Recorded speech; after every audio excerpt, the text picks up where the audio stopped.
O texto que Deus me deu para falar com vocês hoje à noite é 2 Timóteo, capítulo 3, de 1 a 5, que diz o seguinte: saiba, acompanhe comigo, saiba que nos últimos dias sobrevirão tempos terríveis. Os homens serão egoístas, avarentos, presunçosos, arrogantes, blasfemos, desobedientes aos pais, ingratos, ímpios, sem amor pela família, irreconciliáveis, caluniadores, sem domínio próprio, cruéis, inimigos do bem, traidores, precipitados, soberbos, mais amantes dos prazeres do que amigos de Deus, e tendo aparência de piedade, mas negando o seu poder. E ele diz assim: afastem-se, Timóteo dizendo, afastem-se destes. Bem, é uma lista negativa, uma lista muito complicada, né? E o texto está dizendo que são os males dos últimos dias. Fala que seriam tempos difíceis para todos nós. Para o cristão, principalmente, quando nós queremos viver a vida que Deus tem para nós, nós estamos andando na contramão do sistema, na contramão do mundo. Mas tem dois males, pelo menos, que se relacionam diretamente à família. Os demais estão indiretos, todos eles estão relacionados indiretamente, mas diretamente está falando da desobediência dos filhos aos pais e da falta de amor pela família. Mas você olha para isso aqui e você vê esse texto, você olha exatamente isso, é o que está acontecendo, é o que nós vemos na nossa sociedade, como ela está se corrompendo. Diz que o justo ia santificar-se mais, mas o ímpio, há um progresso tanto na santidade, mas como há um progresso na maldade, cada vez mais. O mundo está entregue ao controle de Satanás e é nesse rumo que ele vai.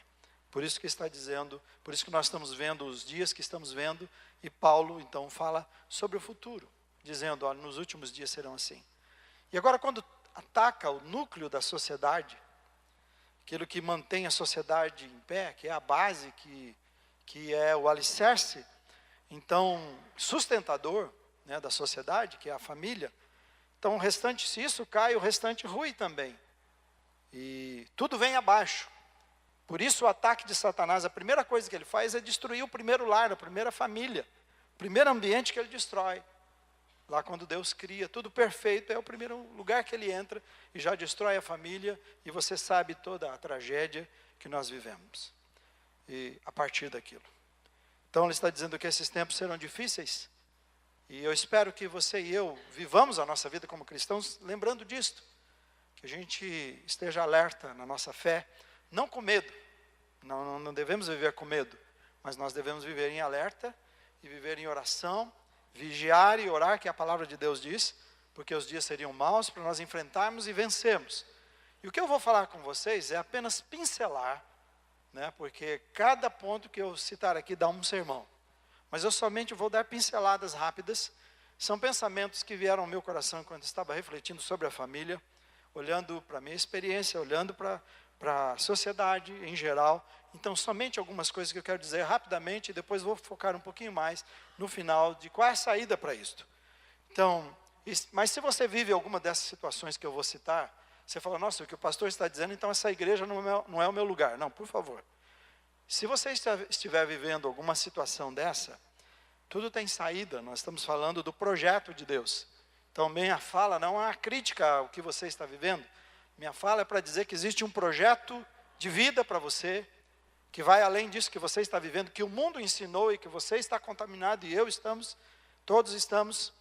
E aí então Deus tem um projeto maravilhoso para a família. A gente precisa entender esse desenho de Deus para a família, e aí vivemos ele. Aí sim a gente vai viver a vida abundante que ele tem. Então, se você vive em alguma situação dessa, não é uma crítica a você, é só para você conhecer o que Deus tem, uma vida melhor e um convite para você caminhar no rumo dessa vida melhor que Jesus tem.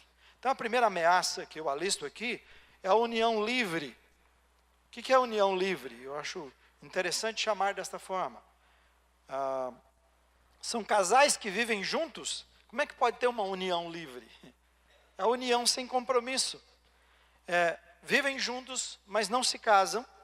São pessoas ou que não querem entrar completamente num relacionamento, pessoas que vieram de relacionamentos que têm medo, outros que, por causa da história, né, que tem, então eles não querem. Outros dizem assim, depois que, eu conheço muita gente que depois que se casou, o relacionamento ficou pior, então, por causa disso, preferem viver um relacionamento solto. Um relacionamento que eu controlo o outro a partir disto, é livre, qualquer hora, qualquer um pode sair. E nisto acabam ficando juntos, mas nunca há uma entrega profunda para esse relacionamento. Mas é interessante, e eu não vou pregar sobre isso, só relatar, quando Deus fala sobre o casamento, Ele fala dos dois se tornarem um. Desse jeito é o relacionamento em que dois continuam sendo dois. E nunca há uma entrega total para o casamento. E o projeto de Deus é que os dois se entreguem de tal forma a ponto de se tornarem uma pessoa só. E depois não há como separar isto. Então, isso é um ataque à família, e isso é o que muitas pessoas vivem. O IBGE tem feito pesquisas, e nas pesquisas mostram cada vez mais o número de pessoas que estão vivendo essa união livre, essa união em que não é totalmente comprometida, não estão casados, né, completamente, porque não há uma entrega total de um ao outro, até ponto de se tornarem um, e não há como ter um casamento abençoado, conforme Deus quer, quando vive dessa forma. Então, contudo, tem uma outra coisa que é a segunda ameaça.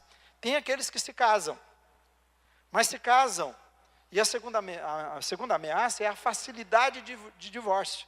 Também o IBGE fala sobre isso.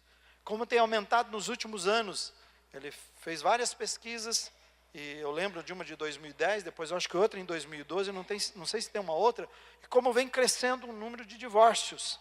Eu estava lembrando que, e você sabe disso, os nossos pais, nossos avós, vamos um pouquinho mais longe, os nossos avós, não existia esse negócio de alguém divorciar-se.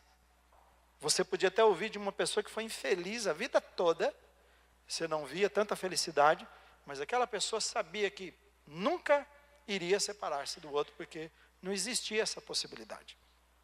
Depois o tempo vem passando, e já num passado mais próximo, a gente entra o divórcio, se torna uma coisa mais comum, e tornando comum, o juiz permitia, mas não liberava até depois de um ano. A pessoa se separava, ele podia fazer essa separação, separava, mas o divórcio ia sair depois de um ano de separação, porque acontecia de muitas pessoas quererem voltar, e complicava. Então, vamos dar um tempo de experiência para ver se é isso que você quer para a sua vida. Mas eu estava conversando com a Marielle hoje, minha filha, e ela estava dizendo o seguinte, que agora, em 2 semanas, se sai um divórcio.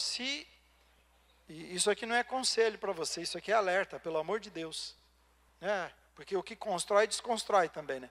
Que bom saber que é só ir no cartório, né? Você vai no cartório, infelizmente, diz que quer separar-se. Se não tiver filhos e não tiver bens, em 2 semanas você está separado. Eu vejo pelo menos dois inimigos. Primeiro, essa facilidade. Quanto mais fácil de entrar e sair, então as pessoas estão entrando e saindo, como se estivesse trocando de loja, trocando de shopping, trocando de roupa. Outra, para mim, é a visão que até a própria igreja vem ganhando com o tempo. Primeiro, de achar que o divórcio é normal. Segundo, de que se eu me casar depois de algum tempo e a coisa ficar difícil, já entra no casamento assim. Mesmo que seja mais difícil, mesmo assim pensa, eu pulo fora. Uma coisa que eu estou dizendo é que as leis deixaram fáceis. Então, por isso é mais fácil as pessoas saírem do casamento. E o segundo é a visão que se tem, por causa dessa facilidade, e a visão que até a igreja vem ganhando, de que se a coisa não der certo, eu separo. Está virando normal. Agora, Deus diz que Ele detesta o divórcio. Deus nunca planejou o divórcio para ninguém. Para Ele, a única coisa que pode terminar um casamento, no projeto de Deus, é a morte. Morreu uma das pessoas, então a pessoa está livre.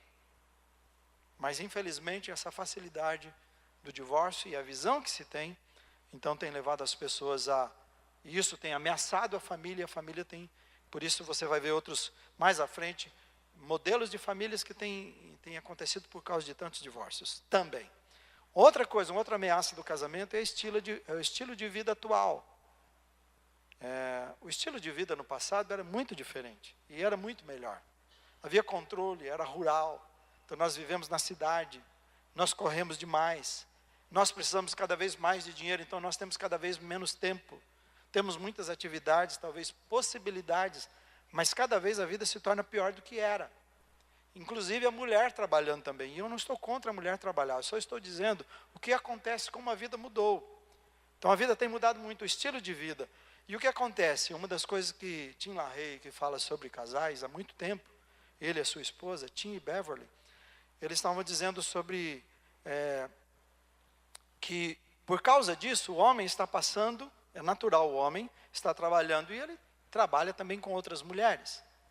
E algumas vezes esse homem trabalhando, não é para parar de trabalhar, mas é uma constatação, ele muitas vezes passa mais tempo com outras mulheres do que com a sua própria. A mulher que foi trabalhar também acaba passando mais tempo com outras pessoas, inclusive homens, do que com os seus. E os filhos também, a mesma coisa. Ou os filhos ficam na mão da escola, ou de igreja, né? Ou a gente arruma atividades, coloca as crianças em tudo. A família não está passando junto mais como deveria. Com esse tipo de trabalho, falando em estilo de vida, e você já ouviu isso, né? Com trabalhos em que você não tem um dia mais, o domingo não é mais o seu domingo, agora o domingo é qualquer dia que a empresa resolver te dar. Então, pulando, então, rouba esse tempo especial da família, e é só perguntar para quem está vivendo assim, como o casamento vai ficando, como a família vai ficando, como a vida espiritual vai ficando.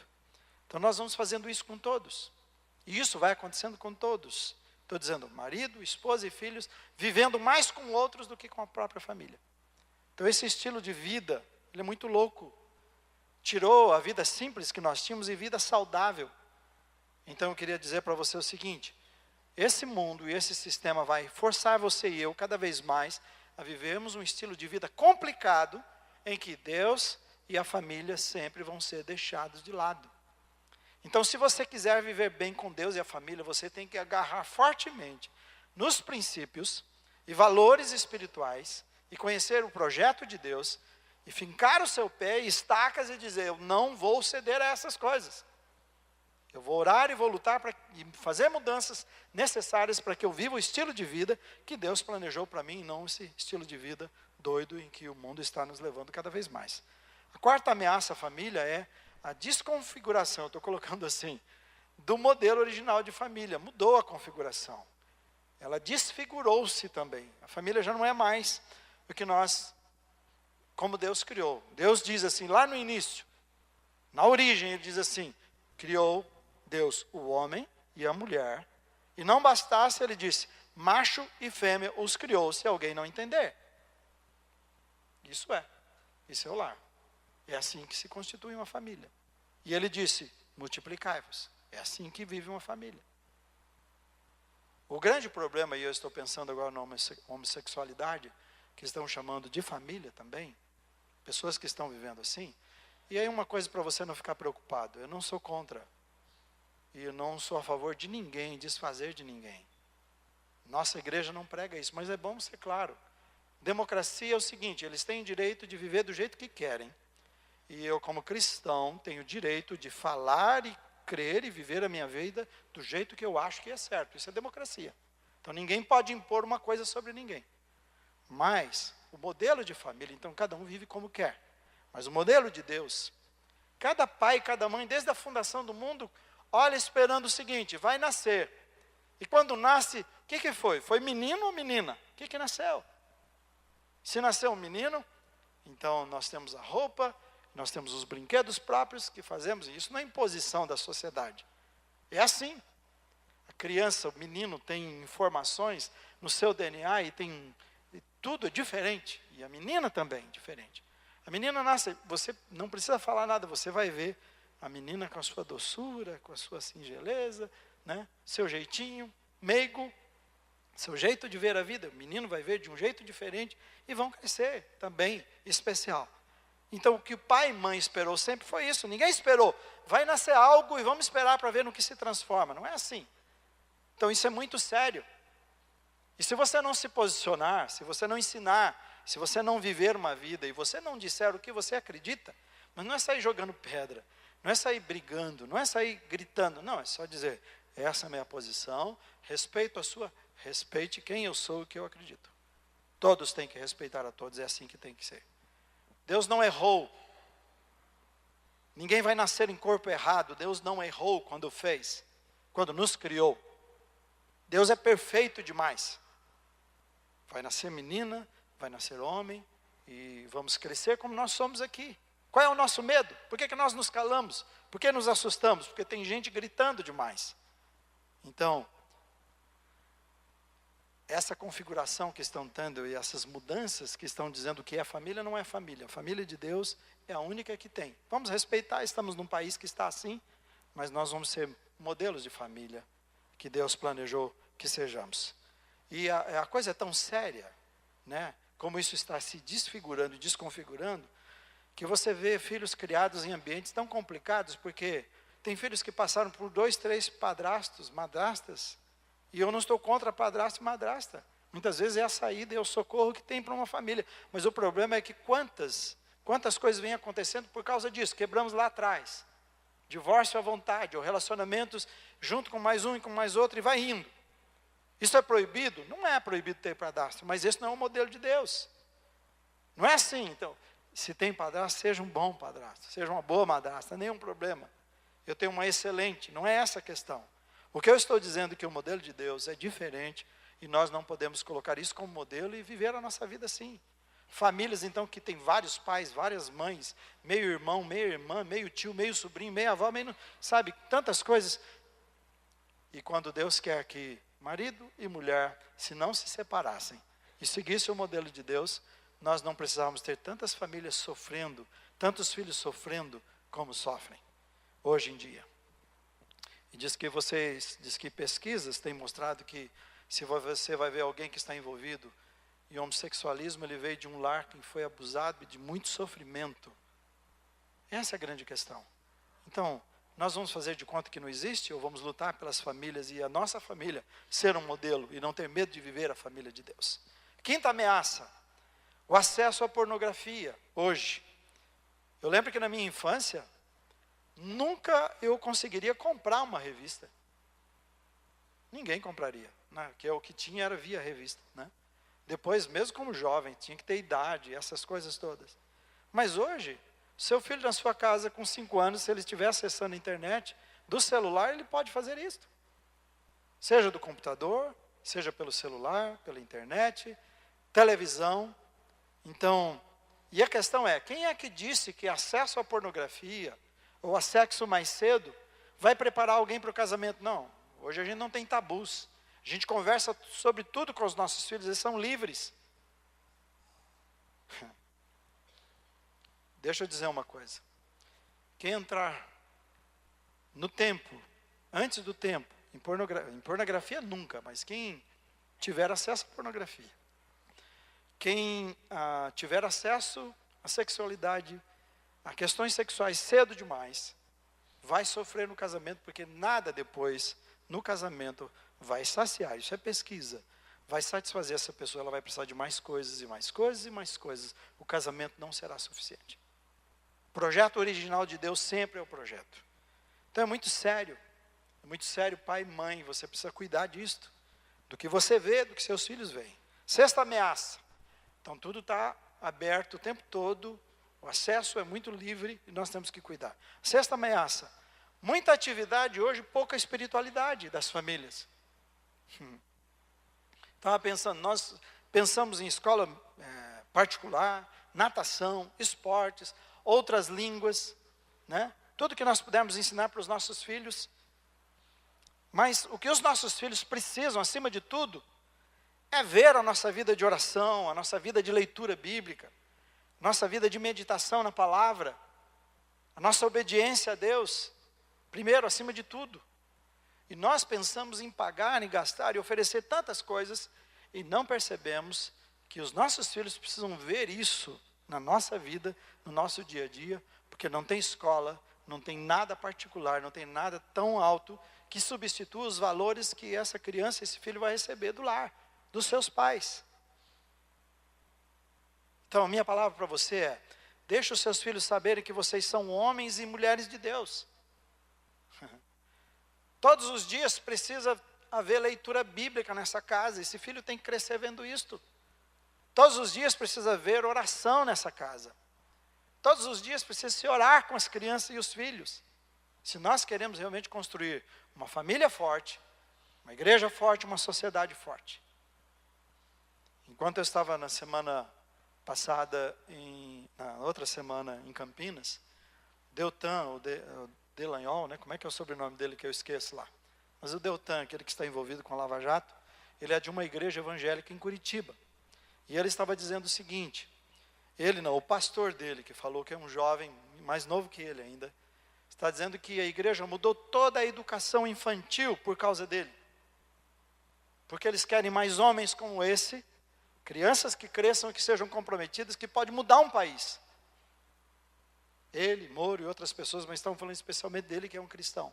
E ele falou para 1.500 líderes, onde eu estava junto assistindo. Uma mudança que fez. Então eles sabem disto. É uma igreja que se levanta em Curitiba. Então quando fala que a nação de Curitiba, que estavam falando, é isso? Que chamam? Né? Mas na verdade não estão sabendo que é a igreja, é uma igreja séria de Curitiba, levando e fazendo o seu papel junto com outras pessoas. Deus levantando pessoas sérias. Então a ideia é o seguinte, os nossos filhos aprendendo valores, princípios fortes, serão fortes e comprometidos. Não pense que essas pessoas envolvidas com corrupção vieram de uma família forte. Se vier de uma família forte é porque se corromperam. Mas a grande parte veio de famílias que sempre trabalharam com a malandragem. Cresceram assim. Então, que tipo de famílias que nós queremos construir? Se nós queremos que elas tenham princípios e valores fortes, elas precisam conhecer, ver você, um homem e mulher de oração, e crescer num ambiente assim. Eles precisam aprender a orar. Uma das coisas especiais, quando eu, Rodrigo e Cristine conversamos aos sábados, preparando para irem para o Japão, uma das coisas que me chama a atenção é os dois filhinhos, a Mariana e o Tiago. Os dois, ele primeiro ora, nós pegamos na mão os 4. Ele faz oração e depois ela faz oração e depois eu oro. Eles oram. Então, isso que é especial demais. Aprendem desde pequeno. Eu sei das famílias, eu sei muitos de vocês fazendo isso é desde pequeno, ensinando. Quem vai orar? A criança diz primeiro, eu vou orar. Eu vou orar. Aprender a amar a Deus e conhecer a Deus desde criança. Quantos que não vêm à igreja? Pais, talvez você seja alguém assim, que vem à igreja quando dá certo, quando não tem outro compromisso. O que estamos ensinando para os nossos filhos e dizendo para eles sobre a seriedade com Deus? Entende? Depois vamos correr atrás para ver o que aconteceu e vamos perceber que nós não vivemos uma vida em que mostrava para eles que nossa vida pertence ao Senhor Jesus. Tinha atividades, mas não tinha espiritualidade. Em nome de Jesus, tem espiritualidade na sua família. 7º e último lugar de ameaças, a filosofia permissiva dos pais. Aqui são os conceitos sobre a criação de filhos. Isso aqui eu peguei do Tim LaHaye, que eu citei para vocês. Ele estava citando o Dr. Benjamin Spock e os seguidores desse doutor. Diz que ensinavam permissividade e incentivava a criança... Ele ensinava que a permissividade incentiva a criatividade. Por isso eles deviam deixar que a criança expressasse, a criança tivesse o direito de se expressar livremente. Porque a permissividade dava a ela criatividade. E é isso que nós temos. E diz então que esse Spock e os seus seguidores produziram uma geração de adultos egoístas, indisciplinados, mal educados, imaturos demais para se casarem. Ele falou, mas mesmo assim se casando, eram pessoas, ele diz que na pesquisa, que rejeitavam os filhos, ou maltratavam, ou então abandonavam esses filhos. E quando as pressões aumentavam sobre eles, eles procuravam se safar. É o que você vê hoje. Fica a mulher grávida, ou fica a mulher com a criança, e o cabra deu no pé e se safou. E aí fica lá a mãe tentando descobrir, e agora, quem vai ser o pai? Quem que eu vou dar o nome para ele? Uma geração de pessoas sem compromisso e sério. A geração é proibido proibir, é assim. Então, é muito sério o que você e eu devemos fazer ao ensinar os nossos filhos. Nós não podemos ser permissivos, nós não podemos ser duros demais, vou dizer um pouco mais à frente. É um equilíbrio que a gente tem que colocar, não pode ser permissível, não pode ser duro. Precisa de sabedoria de Deus, de como agir. E ao invés de castigar os nossos filhos, nós precisamos educar os nossos filhos. E não se educa olhando para o céu. Se educa lendo, se educa aprendendo, se lendo a palavra, obedecendo a palavra, buscando orientações de como educar. E a gente entra nessa e não presta atenção o quanto a gente deveria investir o nosso tempo para aprender como ensinar os nossos filhos, aprender a como educar os nossos filhos. Então deixe-me dizer o seguinte, o que é que eu e você podemos fazer diante disto que eu citei para vocês, de algumas coisas? Primeiro, cada um desses aqui, são 7 também, uma resposta para cada um dessas ameaças que eu disse. Primeiro, vamos falar comigo? Não entre em um relacionamento conjugal sem... Vocês não falaram alto, vamos falar bem forte? Se estiverem um assim, corra para acertar. Corra para acertar isso. Casamento é um dom de Deus, é projeto de Deus. Você precisa da bênção de Deus. Casamento não é invenção da sociedade. Não basta casar no civil, case-se no religioso, pedindo a bênção de Deus e dizendo: Deus, eu estou obediente ao Senhor, quero fazer a tua vontade, quero entender como é que é ser marido, como ser esposa. Então, se não é, ore a Deus. Não estou dizendo para você largar. Vai orar ao Senhor Jesus, bota o seu joelho e clame até Deus mudar essa situação. Segundo, ao casar-se, ou sendo casado, vamos falar juntos? Faça uma aliança eterna com o seu cônjuge. Qual aliança? Uma aliança de que só a morte vai separar. O meu casamento mudou o dia que eu aprendi e descobri que eu não podia mais usar a palavra divórcio, que não era opção para mim. E eu tentei várias vezes isso. Eu empurrei a minha esposa várias vezes nisso. O dia que o meu tutor chegou em mim e disse: não, você não pode fazer isto. E aquilo que você semeia, o que você colhe. Então, no seu jardim, no jardim do seu casamento, plante outra coisa. Então, a partir daquele dia, eu decidi, eu fiz um pacto com a Rosani: você jamais vai ouvir isso de mim. E é verdade. Não sei quantos, dezenas de anos, né? Agora, porque a gente já está fazendo 35 anos de casado. Quantos anos que a gente nunca mais falou isso um para o outro. Aí nós chegamos à conclusão: nosso casamento ou dá certo ou dá certo. Então faça um pacto de fidelidade eterna, só a morte pode separar. Terceiro, um outro conselho para você é, vamos lá? Mude o seu estilo de vida. Preste atenção na sua vida, irmão. Preste atenção. A nossa vida, eu sei que a gente tem que correr, tem que trabalhar, tem pressões, mas não seja você o que acrescenta as pressões. Então, constantemente, toda semana tem que ser pensada. Todo dia tem que ser pensado. Todo dia tem que se começar em oração, para você não fazer besteiras com a vida e com a família. Então, repense o seu estilo, como você vive. Qual o ambiente que você tem proporcionado no seu lar, criado, né? Muitas vezes o ambiente do lar é um dos ambientes mais difíceis que existe. Por isso que pessoas não querem vir. Filhos preferem ficar fora. Marido prefere voltar mais tarde, esposa prefere ficar trabalhando e na casa da amiga, nunca passam em casa. Por quê? Porque o ambiente do lar se tornou um dos piores ambientes. Então é sério, pense, olhe para o seu estilo de vida e veja se ele é um estilo saudável, não perfeito, ninguém é, mas se ele é saudável, se ele faz bem, se fazem bem uns para os outros. E aí veja se você está priorizando Deus, priorizando a sua família e o trabalho vem depois. Fala, mas eu preciso trabalhar, você precisa.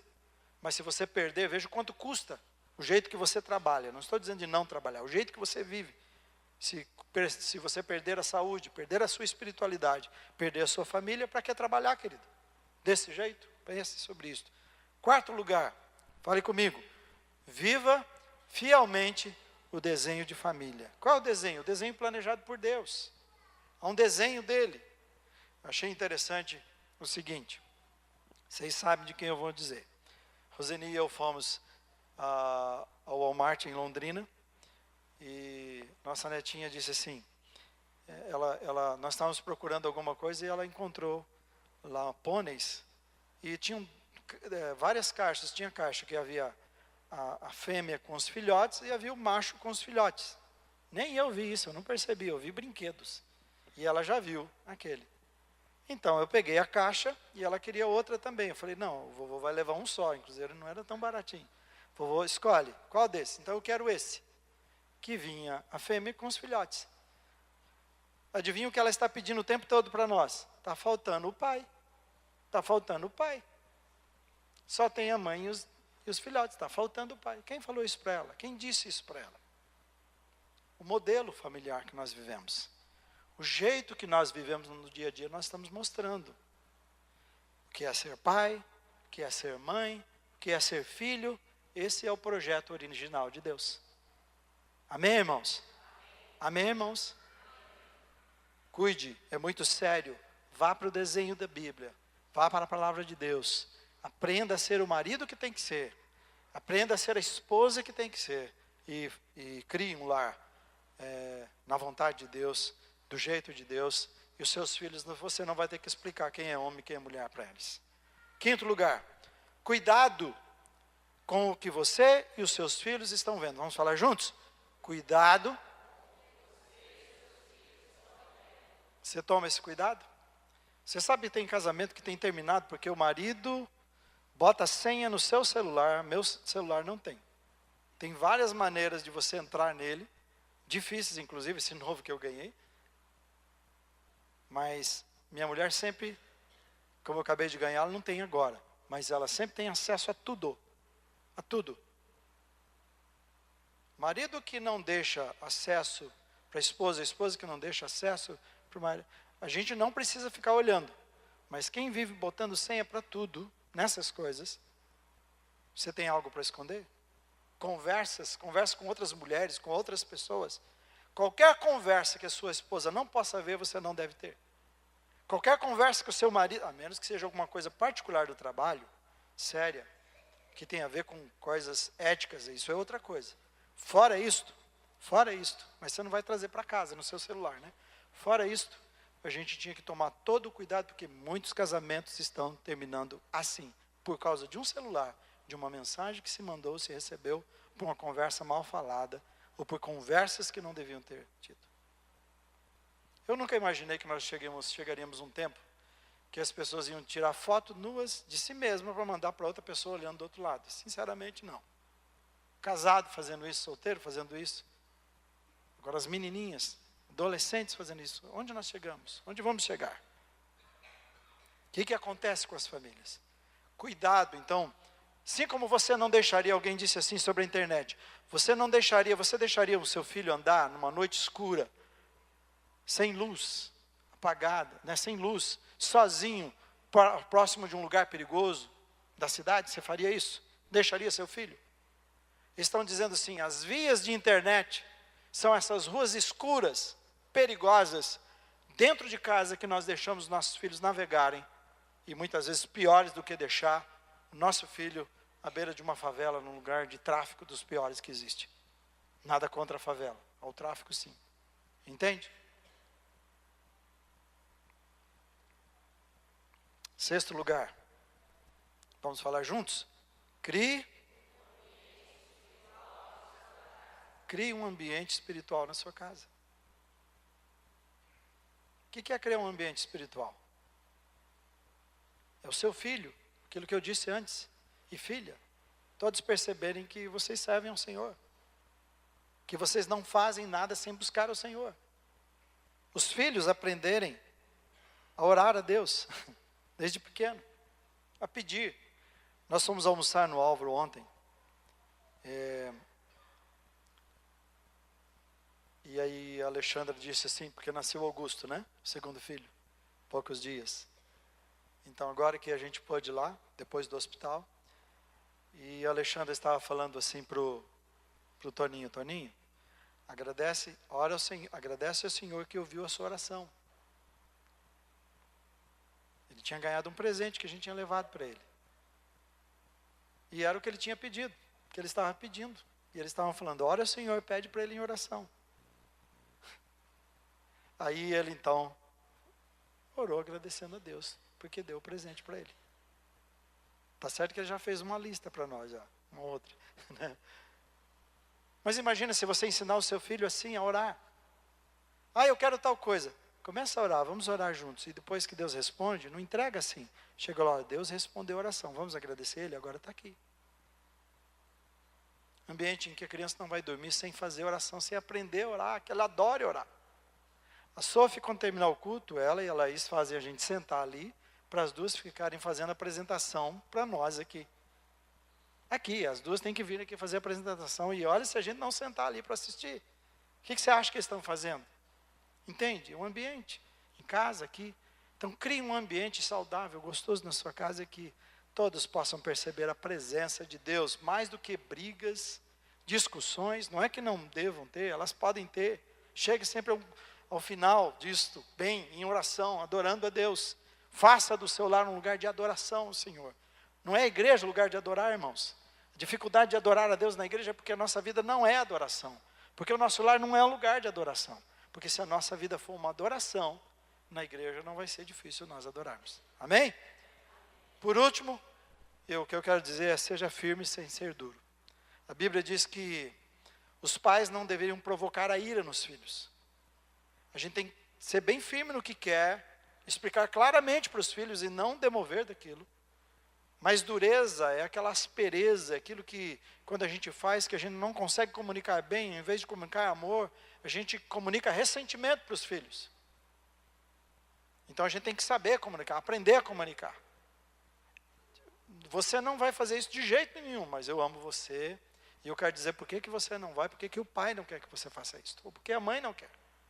Você não vai mudar, mas você vai falar com amor. Quero terminar da seguinte forma, lendo parte do versículo 1 e o versículo 4. Diz assim, vamos ler comigo? Saiba disto, nos últimos dias sobrevirão tempos difíceis. Aí no versículo 4 ele diz,